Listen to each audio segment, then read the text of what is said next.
Hi, hello everyone. Thanks for attending and welcome. I hope you're enjoying the 2021 World of Learning Summit.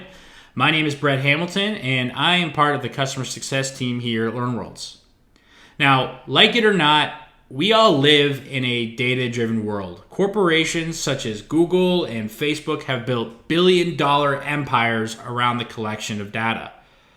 Now, the success of these companies is not just in their ability to collect that data, but in their ability to analyze that data to make data-driven decisions. On average, companies that use analytics to make decisions are 58% more likely to beat their revenue goals. So in today's session, we're going to take a look at the use of analytics in e-learning and how we as educators can actually utilize the data we collect to improve our users' experience, identify bottlenecks in the course content, and even look for growth opportunities within our schools. So before we actually begin and jump into the LearnWorlds platform and run through some real-life examples that I put together, we're going to take a closer look at the 4 different types of data used in analysis. And the first is actually descriptive data. So this is the what has happened. This is the simplest type of analytic. A description of what happened. You can't really begin to fix problems if you don't know what you're dealing with. All business intelligence analysis should actually fundamentally start with identifying what happened. And the answer is usually something neutral like we grew 10% this quarter or we lost 10% of our users. Next, we take a look at diagnostic data. Why did this happen? Knowing the what isn't enough. We actually need to understand why it happened so that we can take corrective actions. And this type of analytic is actually what excites decision makers because it gives us real, actionable, and difference-making insights. If you can determine the root cause of a problem, you can begin to correct it. Next, we have predictive data. What could happen? It's time to start taking a look at data and the answer. So what could happen in the future if we remain on the same path? Looking into the past data for patterns and trends can actually accurately inform us about what could happen moving forward. And this is really extremely helpful when you are planning, when you're setting realistic goals, and of course trying to manage expectations within your school, within your team. And then lastly, we have prescriptive data. So this is the what should happen. This is the main reason why we should all make data-driven decisions. We believe in the power of data to diagnose problems, predict the future, and see what we should do to improve. So really, no course creator, instructional designer, or even an HR professional could turn down data that is really this powerful. Data can actually highlight our issues, our strengths. It can help us dive into why problems occurred. And finally, it will help us utilize insights to decide what we need to do next. So what's an insight? Data insights are the knowledge that a company gains from analyzing sets of information about a given topic or situation. Analysis of this information provides insights that help businesses make informed decisions, and it reduces the risk that comes with trial and error testing. In the digital world that we live in, there are endless amounts of data at our fingertips, and really anyone can access raw data, but the ability to actually take that data and add actionable information from the numbers is what will determine whether you can generate a competitive advantage for your business. So what is the difference between data and an insight? Many people think data and insights are synonymous, but they are actually subtle yet very important distinctions between the two. Data is information that generally sits in sets of numbers or texts, while insights are actually the knowledge we gain through analyzing data and actually generating conclusions from that data that can benefit our business. So data is the input, while insights are the output. All right. Let's take the time to actually jump into LearnWorlds, and using our course insights and our user progress analytics, we're going to run through a few different examples. So let me go ahead and actually switch my screen here. And the first example we're going to take a look at is how, as a school, do we determine, what courses our learners love the most? And there's a couple different data points that we can actually use to discover this. So you can see that we can actually take a look at the enrollment of a course. We could take a look at the average study times, as well as the social interaction. So I'm going to go ahead and actually jump onto our analytics engine, and we'll dive into this a little bit and try to see if we can actually extract some of this information and locate our most loved course.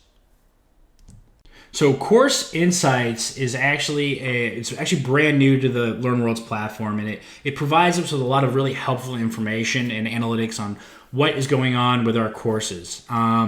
So you can see there's a lot of really helpful info here, things like most popular courses, most engaging, and even courses that are being dropped out here. But we are trying to locate our most loved course. So of course, one of the things we decided that we should look at is the number of enrollments.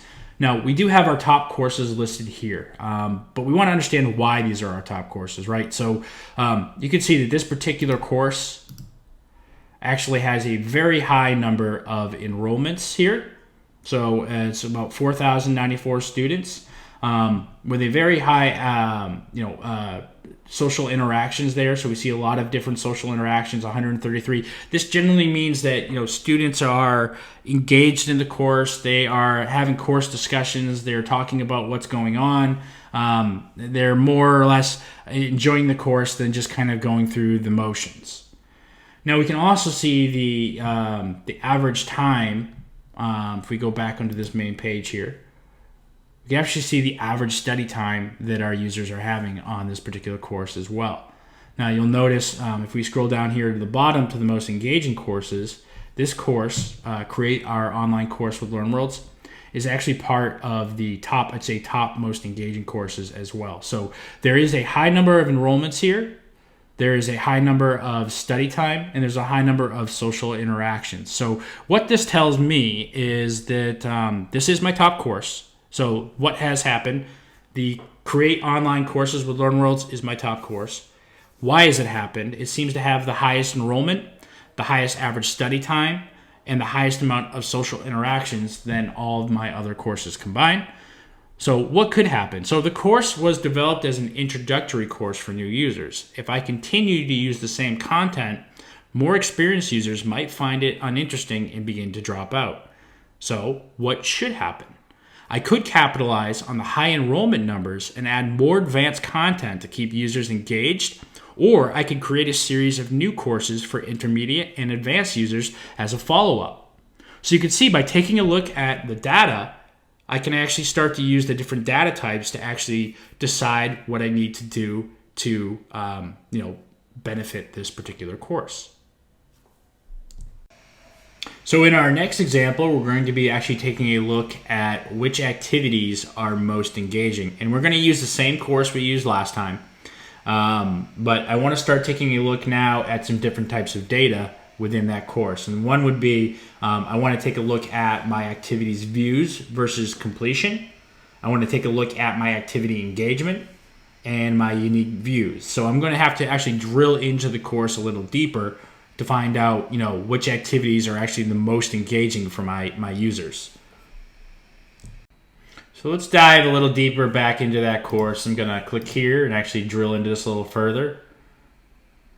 And I'm actually going to head to my activities breakdown since we're trying to identify what activities are most engaging.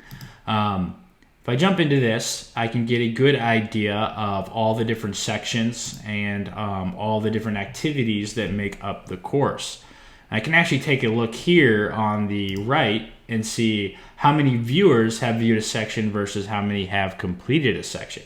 So if I dive into this, I can see we have a number of viewers starting and a number of viewers actually completing the section. And as I work my way down here, I can get a better understanding of which ones are being viewed versus completed. Also, if I scroll down to the bottom here, I can actually start diving into information like time spent on each one of these activities. So if I see here, I can actually see which activity I have here and how much time is being spent on each one. And you'll notice, I think I can see that how to develop a course within LearnWorlds, creating your first course with the wizard, seems to have the most attention of the students. They seem to be spending the most time on that particular activity. And I can kind of get a better idea here as well with the learning activity visits. as well as the learning activity unique views. So again, if we look at our data and we say, what has happened? So it looks like many of our users are actually starting the course, but as they progress through that course, it seems like they're spending less time or visiting less of the activities here. So why has it happened? Again, users are spending less time on certain activities. Maybe videos may be too long, or the course may have the course activities might be too long. So that's something we might want to look at. What could happen? If students aren't satisfied with the content, so maybe it's too boring or just not relevant to them, it could lead to bad peer reviews. So others may avoid the course, leading to a drop in enrollment. So what should happen? I could shorten the material or break the course into smaller courses with more relevant material. So I can really get an idea of, where my users are spending their time. I think the most engaging activity seems to be this one here. But I can see by looking at the activity learning time spent on activities that slowly starts to go down. Even the unique visits start to go down. So when I get to a certain point, maybe the decision needs to be made to actually start changing up activities. Now, I think this is a really good example for us to take a look at because many of us deal with this within our course content. So how do we start actually identifying bottlenecks in our course content? Now, what do I mean by bottleneck? A bottleneck would be if you're watching your students and they're going through the courses, and then all of a sudden you see that a number of students kind of stall out, or they just completely drop out altogether on a specific activity. So a bottleneck is actually slowing down the ability for users to actually complete the course or actually move on from the course. So maybe it's an activity, maybe it's a series of activities, but it's something we obviously need to identify when we're running a school. So what are some things we want to look at? So we can look at our current student distribution. So again, this is, where do our students sit within a specific course? Are they 10% complete? Are they 20% complete? Have they completed 50% of it? So we're going to start taking a look at the distribution of our students to see if there's any drops within that distribution. Next, we can actually take a look at the learning activities unique view. So how many times are each one of these learning activities actually being viewed? So for this particular example, let's go ahead and focus on our course, Video-Based Learning, a Complete Guide. I'm going to click here and actually drill further into this course. And again, we're going to want to take a look at the student distribution of this course because I do see, within this funnel, I see that I have a lot of people starting and really only, I'd say a very small amount of those users are actually getting above 50%. And completing it. So I need to identify exactly where my bottleneck is within my course. If I scroll down or actually use this little menu over here on the right, I can look for my student distribution and just give that a second to load. Now I can see that within my student distribution that I have 654 active students who have either done 0 to 10%. I have 326 students who have made it 11 to 20%. And this number seems to actually drop further and further as we get into the course until it gets to the end where it jumps up. So I need to start understanding what's going on with these particular students. So what I can actually do is jump into the activities breakdown here. And we know it's really the first 10 to 20% that we actually start to see a drop in users here. And I can already see within the sections here, I have a number of viewers and then I have a number of people who have completed it, which is significantly lower than the people who have actually viewed. And that seems to happen with all of these really, but we know that the first 20% or the first part of this is really where we're starting to see drop-offs.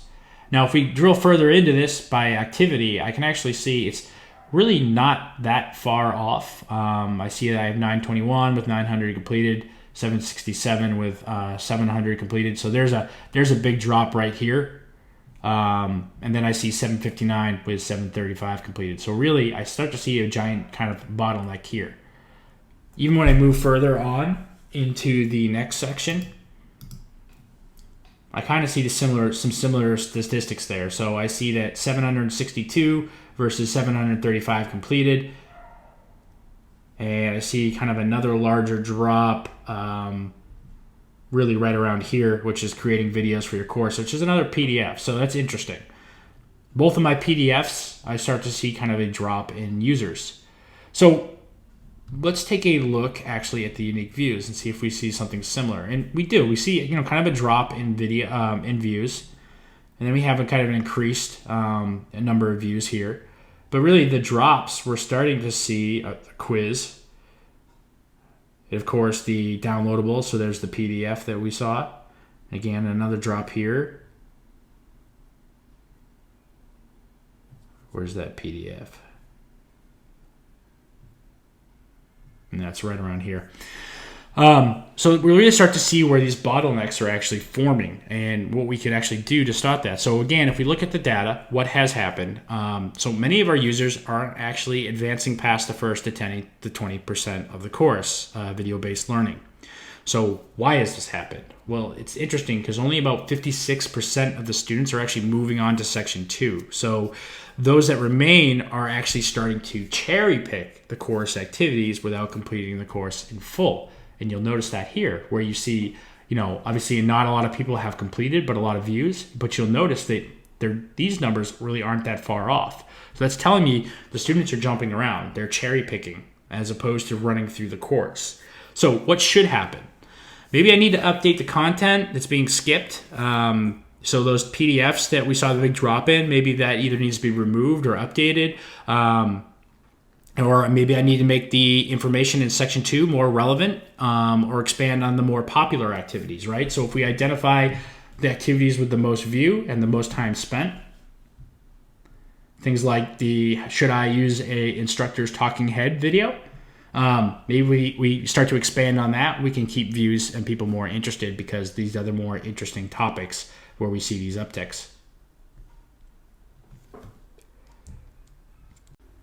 Now, Course Insight is a great tool, and it's giving us a lot of information, I think, on the courses itself. But there's another type of analytic or data that actually exists within your schools and learn worlds, and that is user progress. So this is the information that actually lets us know how our users are doing and how their users are actually performing. And if we actually take a list, if we're trying to identify as a school, which of our learners are actually at risk of dropping out, we can actually take a look at the user progress to start identifying that. So we can take a look at risk students as a whole or by a particular course. Now, as I mentioned, user progress can be found over here in the admin menu on Learn Worlds, and there's a couple different types of searches you can do. You can do a basic or you can do more advanced search. We are going to stick with the more advanced search here as we are looking for students that are at risk of dropping out of the school. Now, I actually have to blur the information down here because I can't be giving out any user information on these type of this type of demo. So I have blurred that. But if we're going to start looking for particular users here, we want to find users who are at risk. And luckily, Learn Worlds makes this very easy for you to find. You can actually find a little thing here. And this is users who last activity in school was more than 30 days ago and less than 60 days. They have not completed more than 51% of their last course. So let's go ahead and add that as a filter. Now, again, we had said we can do this as a whole. So we can run this filter and apply it to the whole as a school, how many of our users are at risk, or we can apply it to a specific course. So if we were to take a look at one of the courses that we looked at prior, we can just pull the information here. So I want to see the ones that are enrolled in a specific course. Let's go with one of the ones we looked at here. So that would be something like, where is it? The Ultimate Guide, Video-Based Learning and Complete Guide. So let's go ahead with that course. And we're going to go ahead and apply that filter. Now you can see I have 51 users that are considered at risk. These again are users that have not logged in the last 30 days, so they have not been active. They have not completed more than 50% of their courses. So if we look through this data, and I can't drill into it too deeply just because, again, of user information that I don't want leaked here. you can actually start to see how far into these courses they've actually completed. So these users are just not engaged. So if we look at the data, we can see, school has seen a number of dropouts here. And why has this happened? Students have signed up for the past 30 days or so, but they haven't completed 51% of the course and they haven't returned. So what could happen? If these potential 50 students were to just disappear and not enroll in any more courses or finish the courses they've already started, we're looking at a loss of potential revenue. As each one of these users drop out, that's one more user that's not going to purchase another course because they haven't finished the course that they're in. So what should happen? We need to start reaching out to these users to see if there are any that we could save or re-engage. Maybe they're having difficulty with the content and they just need a little bit of help or a little bit of a push. Or maybe they just got really busy and they forgot about it and they just need someone to remind them that this course is here and they paid for it. So we can start reaching out to these users individually, obviously by email, and just giving them letting them know, hey, we haven't seen you in a while. It would be great if we could get you back into school if there's anything I can help you with. Now, the last example that we're going to be taking a look at, I think is beneficial, again, to really anyone that has a school. A lot of us operate off of word of mouth or testimonials or just, good user reviews. Even in technology, people look for good reviews when they're making a purchase. And the same thing goes for, purchasing a course. If there are a lot of good reviews out there, you're going to have a better chance of actually engaging people and bringing them in and having them sign up for the course. So the question becomes, who should I contact to actually get a good testimonial or a good review? Now, those users actually exist in your system, but it's a matter of figuring out, who those students are. And you can see, using the data, if we start drilling into the data here, if we're looking for students who maybe have finished a lot of their courses, so they have a high completion rate. Maybe they're engaged within our social community. They make a lot of posts. They seem to be happy with what the course content and the discussion going on. And then lastly, maybe they're enrolled in more than one course. Generally, if a user finishes a course and enrolls in another course, they are happy with the original course material. So if we start looking for those users individually, we start kind of looking for those users to start reaching out to see maybe if they want to write a testimonial for you or do some type of review, so that you can actually start, getting more students interested in purchasing the course. So let's go ahead and take a look at that. So again, we're going to be using user progress for this particular search because we are looking for individuals who will be great for testimonials. So the first thing we want to look at, as we said, is we want to find a user that has completed a number of courses. So if we come in here, we can actually look for here we go, a number of completed courses. So we'll say they've completed more than 2 courses. We're going to find someone that is active in our social media as well. So maybe they've made a number of posts, and we'll say 3 posts here. And I'm going to go ahead and apply these filters. So it looks like we do have an individual who's actually enrolled in 4 courses, or enrolled in 10 courses and has completed 4 of them. They have an average score here. They have some posts within the community, and they spent a lot of time studying. So that tells me this person is engaged. This person has completed a number of courses, so they like our material. It might be a great person to speak with about perhaps doing a testimonial for us. So again, if we look at this data, we can see what has happened. Users who have completed courses and that are happy are usually there to give us testimonials for the school. Why it's happened: they've joined more than one course, or they're involved in the social aspects of a school and are happy with the content. What could happen: we could have more testimonials, which of course will lead to higher sales. And then what should happen? I can ask these individuals or this individual about perhaps doing a testimonial for me, which I can add to my course page, which of course will add to our marketing efforts. So that is the end of my presentation. I greatly appreciate you taking the time to join this session. So thank you. I hope it was beneficial to you. I hope you now have an understanding how data and analytics can really help you run your school, help you improve your users' progress, help you get testimonials for your school, identify problems, and even fix those problems. Data is important. Every company in the world is taking a look at data. So we've provided you with a tool at LearnWorlds where you can actually dig into data about your school and start to kind of come up with ways of improving your school. I hope you take advantage of this. Again, thank you very much for joining, and have a great rest of the World of Learning Summit.